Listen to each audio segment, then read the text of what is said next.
घोषणा काय होती? त्या एका नावाने केलेलं आहे, हिंदू हृदय सम्राट बाळासाहेब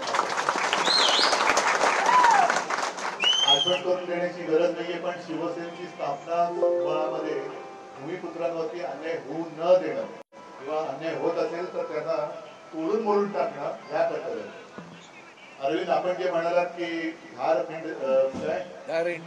आकाशी लक्ष तिथे तिलापाशी, एक गंमत म्हणून पाहिलं तर तुम्ही सगळेजण ग्राउंड स्टाफ आहात म्हणून ह्या विमानांच्या घारी आकाशात उडत असतात. काय बात,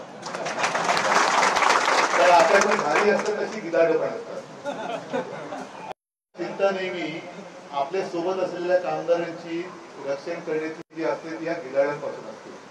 कारण एकदा काही एकजूट तुटली तर लचके तोडायला आपले शत्रू मोकळे असतात. आणि ज्या क्षणी मी बातमी वाचली त्याच वेळेला मी अरविंदना फोन केला. अरविंद म्हणाले संजय तिकडे मेहनत करतोय.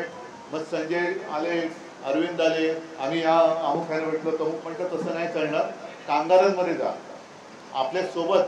शेवटी तुम्ही लोकांनी आमच्यावरती भरोसा ठेवलेला आहे, शिवसेनेवरती भरोसा ठेवलाय, आणि हा विश्वासघात आमच्याकडनं कधी होणं शक्य नाहीये, कदापि शक्य नाहीये.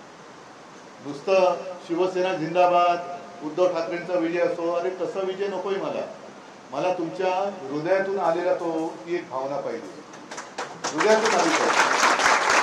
आणि ही भावना जर संकटाच्या वेळेला आम्ही धावून येणार नसू तर मग आम्ही कशाला पाहिजे. आज जो हातामध्ये भगवा पकडलेला आहे त्या भगव्याचं तेज हे तुम्ही या निमित्ताने दाखवून दिलेलं आहे. या सगळ्या कंपनी येत असतात, जात असतात, आपण कोण आणणार आहे कंपनी? आता सुद्धा ती काय सेलेबिना वगैरे होती, आपलं थोडीच कोण लागतं. आता तिला बंदी घातल्यानंतर कळलं मला की ती टर्कीची कंपनी होती, तुर्कस्तानची होती, आम्हाला कुठे काय नाही. आता नवीन कंपनी कुठली आली असेल, करार कोण करतं त्यांच्याशी, आणण्याची परवानगी कोण देतं? म्हणजे मध्ये इकडे काही होर्डिंग लागले की आम्ही, म्हणजे त्या लोकांनी असं म्हणतात की आक्षेप घेतला. अरे तुम्ही आक्षेप घेतला, त्यांचं कंपनीचं काम तुम्ही बंद केलं, अभिमानाची गोष्ट आहे. कारण आपल्या देशाच्या विरुद्ध जो कोणी असते त्याच्याकडनं आम्हाला भाकरी नकोच आहे, देशाच्या शत्रूकडनं आम्हाला काही नकोच आहे. पण आणणारे तुमचीच लोक होती.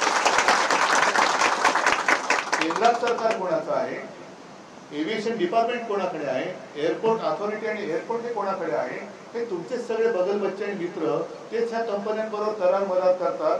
आम्ही आमच्या लोकांना तिकडे रोजीरोटीसाठी त्यांच्याबरोबर बोलणी करतो.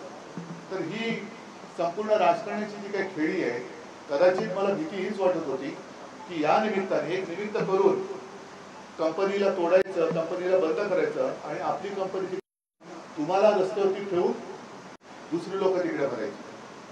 आता ह्या डावपेचापासून या वेळेला आपण चांगला सामना करून त्यांना उत्तर दिलेलं आहे. मी तुम्हाला सगळ्यांना एकच हात जोडून विनंती करेन की या विजयावरती आपण विजय म्हणण्यापेक्षा संकट जे परतवून लावलं त्याच्यावरती नुसतं भरोसा ठेवून राहू नका. उद्या कुठेही तुम्हाला कुणकुण जरी लागली तरी ताबडतोब अरविंद आहेत, संजय, तिथं सर्व पदाधिकारी, तुम्ही युनिट अध्यक्ष सगळे, तुम्ही मला कळवा, यांना कळवा. आणि उद्या जर का कोणाच्या मनामध्ये आपले लचके तोडण्याचा वाईट विचार येत असेल तर मग त्याचे राजकारणामध्ये कसे तुकडे करायचे ते आपण सगळे एकत्र करू. मला पण आहे की आपण सगळेजण काही त्याच्यातले कामकाजाची तुमची वेळ आहे ती थोडीशी पुढे मागे होते. जास्त काही मी रटाळ सगळ्यांना खास करून धन्यवाद देतो. तुमच्या एकजुटीवर कौतुक. एकजुटीने एकत्र राहा, तुमच्या पाठीशी आहे, तुमच्यावरती अन्याय होऊ देणार नाही. जय हिंद.